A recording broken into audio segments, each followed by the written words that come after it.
할렐루야. 오늘은 구원하시고 굴복시키는 하나님, 이런 제목으로 말씀을 증거하겠습니다. 하나님은 우리를 향하여 두 가지 경륜을 행하십니다. 하나는 그 택한 백성들을 구원하시는 경륜이 있으시고, 또 하나는 원수 대적자들을 향해서 굴복시키는 경륜이 있습니다. 오늘 이러한 관점에서 오늘 말씀을 생각하려고 합니다. 첫째로 먼저 구원하시는 하나님의 경륜에 대해서 말씀하고자 합니다. 오늘 29절의 말씀을 보면 세상의 모든 풍비한 자가 먹고 경비할 것이요 라고 말씀하셨는데, 이 말씀은 하나님의 구원에는 외적인 제한이 없다는 것을 말씀하고 있습니다. 이 말은 하나님이 모든 사람을 다 구원하신다는 뜻은 아닙니다. 또 우리가 믿는 제한 속죄를 부정하는 것도 아닙니다. 하나님은 반드시 그리스도 안에서 택한 백성들만 불러주시는데, 외적인 요소가 그 구원의 부르심을 받는데 장애가 되지 않는다는 말씀입니다. 하나님의 구원에는 유대인과 이방인의 구별이 없고, 자유자나 종이나 남자나 여자나 부자나 가난한 자를 차별하지 않습니다. 부자 가운데도 택한 백성이 있고, 이방인 가운데도 택한 백성이 있고, 종된 자들 가운데도 택한 백성이 있지. 너는 종이니까 안 되고, 너는 이방이니까 안 되고, 너는 부자니까 안 되고, 외적인 요소에 의해서 우리를 구원하시거나 못하시거나 그렇게 하지 않는다는 말씀입니다. 세상의 모든 풍비한 자가 먹고 경배한다는 말, 여기 풍비한 자라는 말은 부자들을 의미합니다. 하나님은 부자들에게도 은혜를 베풀어 주시고 구원을 주신다는 뜻입니다. 성경이 우리에게 많이 말씀하는 것이 무엇입니까? 하나님은 가난한 자의 하나님이시고 또 비천한 자의 하나님이시라고 말씀했죠. 그러나 하나님은 가난한 자만의 하나님이 시지 아니하고 부자들의 하나님도 되신다고 말씀합니다.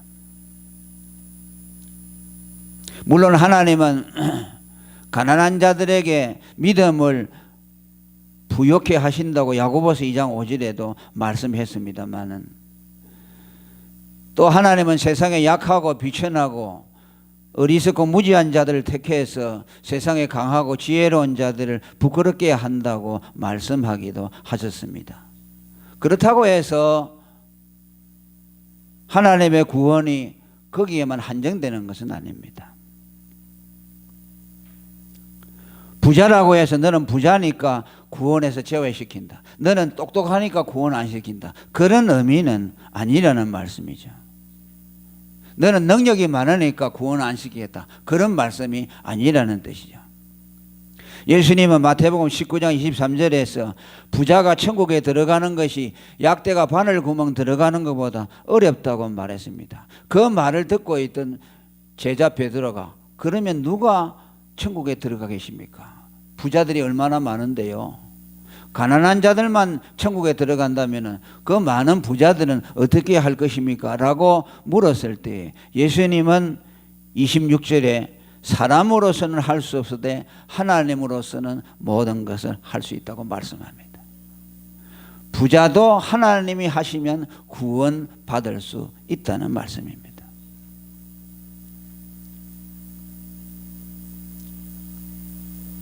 능력이 있는 자도 하나님이 구원하시면 구원받을 수 있다는 말씀. 지혜자라도 하나님이 하시면 그를 구원할 수 있다는 말씀입니다. 그러니까 하나님의 능력은, 구원의 능력은 가난한 자, 부자, 유대인, 이방인, 방은 족속할 것 없이 택함받은 자는 그리스도를 영접할 수 있도록 하나님이 역사하시는 겁니다. 계시록 22장 17절에 성령과 신부가 말씀하시기를 오라 하는도다. 듣는 자도 오라 할 것이요 목마른 자도 올 것이요 원하는 자는 값없이 와서 생명수를 받으라 라고 말씀합니다. 누구도 제한을 두지 않습니다. 사도행전 2장 38절에도 하나님은 그리스도 안에서 얼마든지 제한 없이 불러주신다고 말씀합니다. 베드로가 가로되 너희가 회개하여 각각 예수 그리스도의 이름으로 세례를 받고 죄사함을 얻으라. 그리하면 성령을 선물로 받으리니 이 약속은 너희와 너희 자녀와 모든 먼데 사람 곧 우리 주 하나님이 얼마든지 부르시는 자들에게 하신 것이라고 말씀하셨습니다. 하나님은 주권을 가지시고 또 당신의 능력으로 부자들에게도 구원의 은혜를 주실 수 있다는 것을 말씀하고 있습니다. 그리고 이 은혜에 대해서 구원에 대해서 먹는 것으로 비유하고 있습니다. 그죠? 세상의 모든 풍비한 자가 먹고 경배할 것이요 라고 말씀합니다. 여기 먹는다고 표현을 한 것은 상징적인 의미를 갖고 있습니다. 하나님의 은혜를 받는다. 하나님이 주시는 구원을 받는다는 뜻입니다. 그래서 구원을 말할 때 먹는 것에 많이 비유하고 있습니다. 어느 부자가 잔치를 배설했는데 모든 것을 다 준비해 놓고, 그죠? 모든 것이 준비되어 사오니 오소서라고 초청을 합니다. 거기 구원의 초대를 받은 사람들은 거기 와서 마음껏 먹고 마시며 즐길 수 있도록 해 주셨습니다. 이것은 구원의 초대를 받은 것을 상징하며 구원을 먹는 것에 비유하고 있습니다. 구원은 줄인 자가 무엇을 먹고 배부름을 얻는 것과 같다는 말씀이죠. 줄인 영혼이 예수 그리스도의 구원을 받아서 그 영혼이 줄임에서 배부름을 얻게 된다는 말씀입니다. 요한복음 6장 35절에 예수께서 가라사대 내가 곧 생명의 떡이니 내게 오는 자는 결코 줄이지 아니할 터이요 나를 믿는 자는 영원히 목마르지 아니하리라고 말씀합니다. 그게 구원이 좋은 거죠. 먹는 것처럼 줄인 자가 밥상을 받을 때 그걸 먹고 배가 부르는 것처럼 인간은 죄로 인해서 영혼이 줄였지요. 그 줄인 영혼이 하나님을 만남으로 그 영혼이 채워지는 거예요. 그리고 이 먹는다는 것은 그 먹음의 실체는 무엇을 말합니까? 은혜의 실체를 말하는데 그리스도의 살과 피를 예표합니다. 성경이 먹는다고 할 때 그 먹는다는 것은 무엇을 구체적으로 말하느냐? 예수님의 살과 피를 먹는다는 것이죠. 그것이 은혜를 받는다는 것이고 그것이 구원을 받는다는 뜻입니다. 요한복음 6장 57절에 나를 먹는 그 사람도 나로 인하여 살리라라고 말합니다. 예수님은 직설법으로 나를 먹으라고 말합니다. 비유로 말하지 않고 나를 먹으라고 말합니다. 그것은 먹는 것이 무엇을 의미하는가를 우리에게 설명해 줍니다. 곧 예수님의 생명을 먹어라. 예수님의 죽음을 먹어라. 그의 살과 피를 먹으라는 뜻입니다. 하나님이 우리에게 베푸시려고 하시는 은혜, 우리에게 주시려는 구원의 실체가 무엇인가를 말해줍니다. 예수님은 그분의 죽음을 우리에게 내어주셔서 그 죽음을 받아들이는 것을 통해서 우리의 영혼이 배부름을 얻게 하시고 우리가 죄에서 사함을 얻게 하시고 또 영원한 생명을 얻게 하셨다는 말씀입니다. 그래서 예수를 믿는다는 말이나 먹는다는 말이나 모든 것이 전부 예수님의 죽음과 연관이 되어 있습니다. 그러면서 뭐랍니까? 먹고 경배한다고 말씀합니다. 경배라는 말씀은 예배라는 말씀이기도 하고 그분을 섬긴다, 그분 앞에 엎드린다라는 뜻입니다. 하나님을 경배하려면 반드시 예수 그리스도의 살과 피를 먹어야 한다는 말씀입니다. 예수 그리스도의 살과 피를 먹고 하나님과 화목해 된 이후에 하나님께 경배할 수 있다는 뜻입니다. 구약의 사람들이 하나님께 제사할 때, 제사한다는 건 하나님을 만나는 것이죠. 하나님께 나아갈 때 반드시 제물을 가지고 나아갑니다. 그건 뭘 말합니까? 생명을 희생시켜서 속죄 제사를 드리는 것을 통해서 하나님을 만날 수 있다는 거죠. 원수된 죄로 인해 하나님과 원수된 자가 속죄의 피를 흘리는 것을 통해서 하나님과 화목하게 된다는 말씀입니다. 이것은 신약에 와서는 예수 그리스도로 말미암아서만 하나님 앞에 나아갈 수 있다는 뜻입니다. 요한복음 14장에 있는 대로 나로 말미암지 않고는 아버지께로 갈 자가 없다. 하나님을 만날 수도 없고 그분을 경배할 수도 없다는 것이죠. 다른 말로 하면은 우리는 하나님을 어떻게 경배합니까? 반드시 삼위일체 하나님으로만 그분을 경배할 수 있습니다.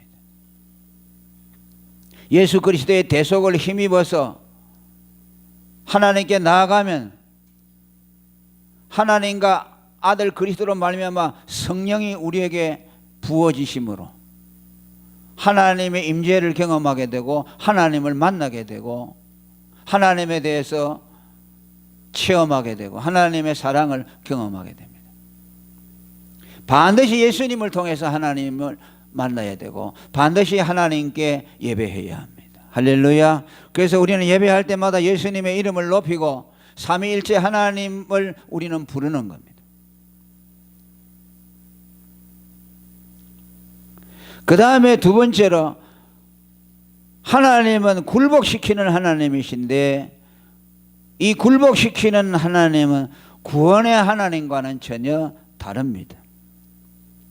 여기에 진토에 내려가는 자 곧 자기 영혼을 살리지 못할 자도 다 그 앞에서 절하리로다 라고 말씀합니다. 진토에 내려가는 자 곧 자기 영혼을 살리지 못할 자라는 말은 구원받지 못할 자를 말씀합니다.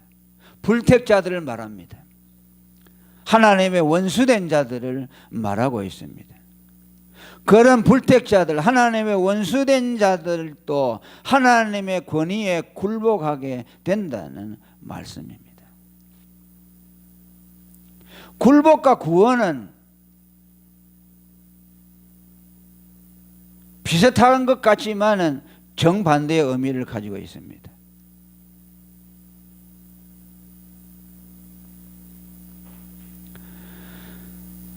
하나님이 구원시키는 자들과 굴복시키는 자들은 구분이 되어 있습니다. 하나님은 그의 택한 백성들에게는 구원을 주십니다. 그리고 원수들, 불택자들은 그의 권세 앞에 굴복하도록 만들어줍니다. 믿음은 무엇입니까? 믿음은 하나님 앞에 복종하는 겁니다. 굴복하는 거죠. 그래서 성경은 믿음을 많은 성경에서 복종이라고 말씀합니다.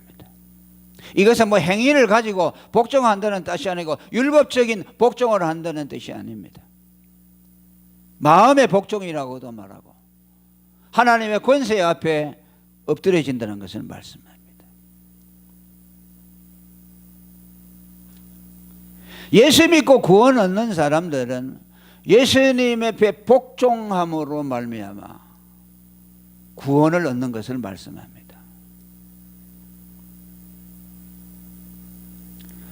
그 믿음이라는 것은 무엇이냐? 하나님 앞에 구원에 복종을 하는 것을 말합니다. 하나님이 구원을 주실 때에 그 구원을 받아들이는 것을 말합니다. 그것을 믿음이죠. 그것을 복종이라고 하는 겁니다.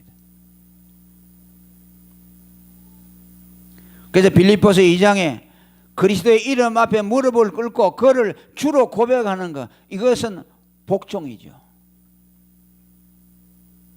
주님이 나를 구원해 주실 것을 믿고 그분의 이름이 나를 구원해 줘서 그걸 믿고 그 앞에 무릎을 꿇는 것이 믿음이죠. 이 믿음의 굴복은 자기를 구원시킵니다. 그죠? 옛날에 전쟁을 하다가 한쪽이 지잖아요. 그러면 그 장수가, 지휘자가 사는 길이 하나 있어요. 그것이 뭐냐 하면 적장에게 가서 무릎을 꿇고, 아니면은 그 적의 임금 앞에 가서 무릎을 꿇고 내가 졌습니다, 당신을 나의 군주로, 새로운 군주로 받아들입니다 라면은 그 왕은 그 적군 장수를 살려줍니다. 우리가 예수 앞에 무릎을 꿇는다는 말은 그와 같은 겁니다. 지금까지 세상의 종노릇하고 마귀에게 종노릇하고 죄악의 종노릇 했던 자가 그것이 잘못됐다는 것을 알고 예수 앞에 나와서 이제 당신을 나의 구원의 주로 믿습니다 하고 복종하는 것을 말씀합니다. 그렇게 복종하면 하나님이 그를 구원해 주시는 거예요.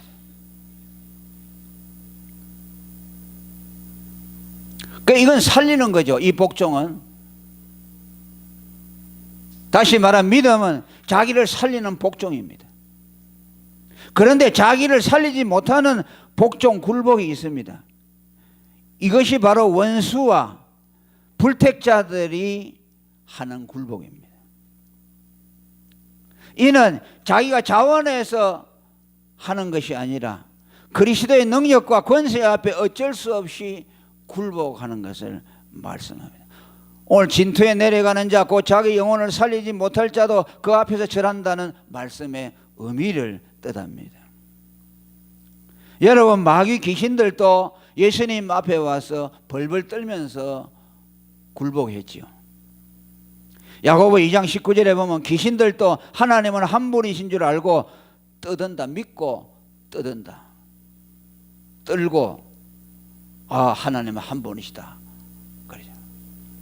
누가복음 8장 28절에 군대 귀신 들린 자가 예수 앞에 나와가지고 큰 소리로 불러 가로되 지극히 높으신 하나님의 아들 예수여 라고 말했죠. 그 앞에 엎드렸다고 했죠. 굴복이죠. 왜? 그분은 하나님이시기 때문에. 귀신이라는 것은 피조물이기 때문에 전능하신 하나님 그리스도 앞에 오니까 벌벌 떨면서 그 앞에 엎드렸습니다.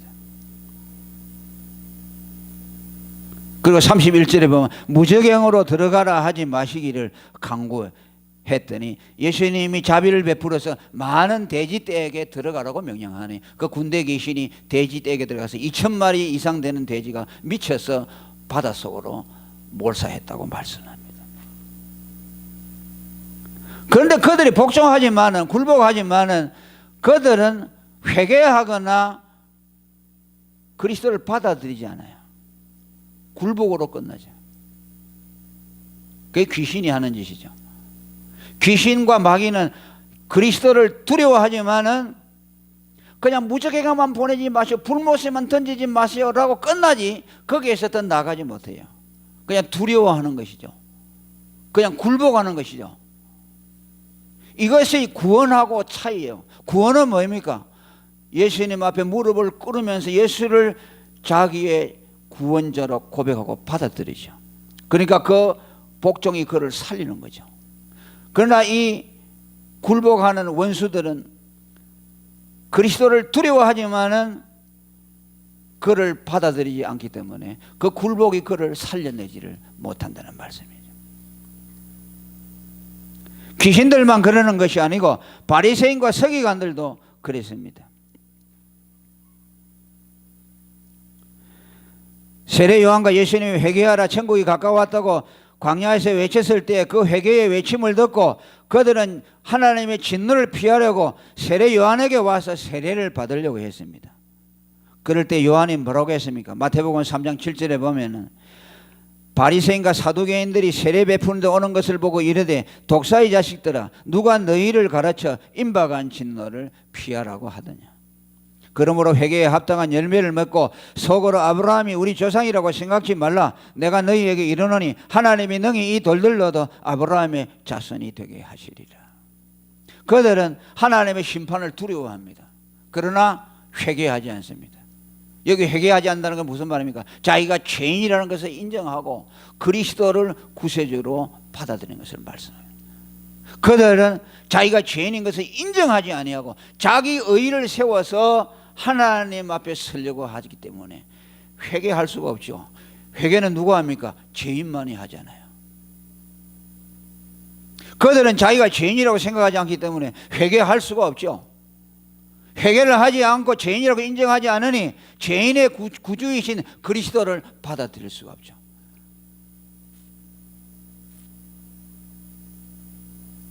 이것은 단지 무슨 그들이 뭐 도덕적으로 잘못한 것에 대해서 회개하라는 말이 아닙니다. 근원적인 것을 말합니다.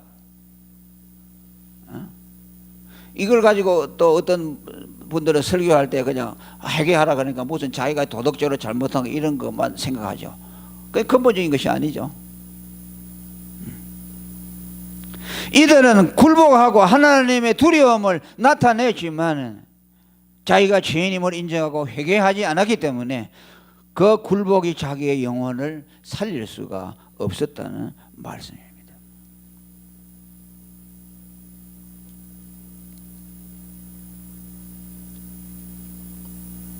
그래서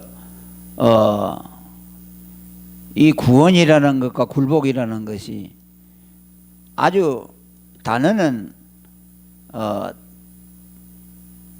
서로 상반되어 보이지만은 그 본질로 들어가 보면 구원도 굴복을 통해서 받는 거죠. 하나님 앞에 자기가 죄인임을 고백하고 굴복하죠. 굴복하고 그리스도를 구주로 받아들이는 거죠. 그러나 불택자들은 굴복하지만은 그저 굴복으로 끝나버리죠. 자기 죄를 인정하고 회개하지 않고 그리스도를 영접하지 않기 때문에 그들은 굴복하는 것으로 자기를 구원할 수가 없어요.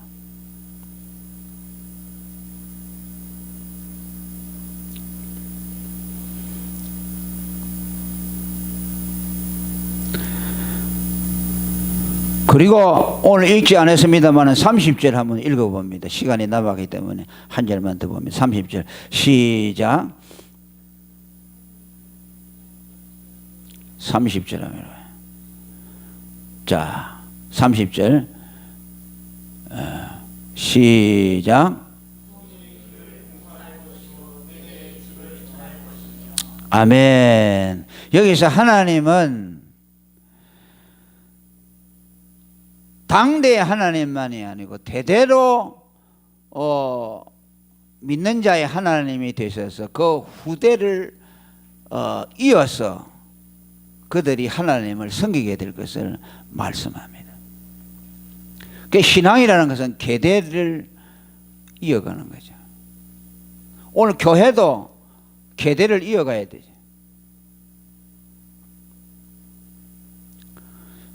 신앙의 명문이라고 하는 것은 뭘 말할까요? 명문 가정이라고 하는 것은 그리스도인들에게 있어서 뭘 말합니까? 신앙의 계대를 이어가는 것을 신앙의 명문이라고 말하죠. 뭐 돈이 많아서 유산을 물려주는 것이 아니라 신앙을 대대로 계승해 나가는 것이 우리 믿는 자 세계 속에서 그것이 명문입니다. 명문 가정이라고 말할 수가 있어요. 3대 4대가 같이 하나님을 대대로 섬긴다는 것은 얼마나 큰 복인지 몰라요. 그 사진 찍은데 어떤 가족들 보면은 정조 할아버지, 고조 할아버지, 아버지, 손자 쭉 이렇게 예수 믿는 가정들을 보면요, 그게 가장 부럽죠. 저는 제가 예수를 믿어가지고 거꾸로 부모님을 전도하고 형제들 전도했는데 제가 믿음의 조상이 됐는데 그게 제일 부러워요. 그 사진 대대로 다 성경을 놓고 사진 찍어 보면 그게 제일 부러워요. 그 하나님이 아브라함을 불러서 그에게 구원을 보여주시고 그래서 믿음의 계시가 아브라함에게 확실히 나타나죠. 물론 아벨에게도 믿음이 나타나지만은 보다 확실하게 나타난 것은 아브라함이죠. 그가 하나님을 믿으니 그 믿음을 그의 의로 여겼다. 이신칭의의 복음이 아브라함에게서 확실하게 나타났어요. 하나님은 아브라함에게 복음을 전했다고 직접 말씀하고 있어요. 그런데 그 아브라함에게 약속하신 그 말씀입니까? 나는 너의 하나님만 될 것이 아니라 네 후손의 하나님이 될 것이라고 말씀했죠. 그러니까 오늘 기독교가 유대교는 아니고 그 유대인들에게 나타났던 하나님까지 쭉 올라가 보면 그 역사가 얼마나 오래입니까? 뭐 아브라함 이전에 그걸 뭐 제쳐놓다 하더라도 예수님 오시기 전에 2000년 전에 아브라함에게 나타나고, 그죠? 또 예수님 오신 후에 2000년이 흘렀죠. 아브라함 이후로 4000년이 흘렀습니다. 계속 이어가고 있지 않아요? 우리나라도 복음이 한 120년 됐지만 벌써 이렇게 따지면 한 3대, 4대가 한 세대를 30년으로 친다면 4대가 흘러갔어요. 처음 복음을 받은 분들은 이미 4대, 5대까지 예수를 믿고 있어요. 그래서 하나님이 그렇게 경륜하셨습니다. 그래서 성경에서 하나님이 나타날 때는 항상 이 계보를 이렇게 말하면서 말해요. 아브라함의 하나님, 이삭의 하나님, 야곱의 하나님이라고 말하죠. 사도행전 7장 32절에 나는 내 조상의 하나님 아브라함과 이삭과 야곱의 하나님이라고 말씀해요. 이는 아브라함의 하나님이 이삭의 하나님도 되시고 이삭의 하나님이 야곱의 하나님도 된다는 말입니다. 거짓 나사로가 죽어서 아브라함의 품에 안겼다는 말씀은 뭐입니까? 아브라함의 하나님이 나사로의 하나님도 되었다는 말씀이죠. 삭개오를 보고 오늘 너도 아브라함의 후손이 되었다고 말했죠. 아브라함의 믿음을 가졌으니까 삭개오에게도 하나님이 아브라함의 하나님을 자기 하나님으로 영접하게 되었어요. 이건 창세기 15장 5절에 예수님 하나님이 아브라함에 나타나서 밤에 밖으로 나가서 하늘을 보이면서 네가 저 하늘을 우러러 무뼈를 셀 수 있나 보라. 또 그에게 이르시되 네 자손이 이와 같이 많으리라고 말씀했어요. 창세기 26장 4절에도 똑같은 말씀을 반복합니다. 네 자손을 하늘의 별과 같이 번성케 한다고 말씀합니다. 이 말씀이 그대로 성취됐죠. 할렐루야. 오늘 우리가 믿음으로 하나님을 섬기게 된 것은 아브라함에게 하신 약속이 이루어진 거예요. 아브라함에게 이 말씀을 하지 않았다면 우리에게까지 믿음이 오지 않았고 우리는 믿음으로 하나님을 섬길 수가 없죠. 그래서 오늘 후손이 그를 봉사할 것이 뭐냐? 후손이 하나님을 봉사한다.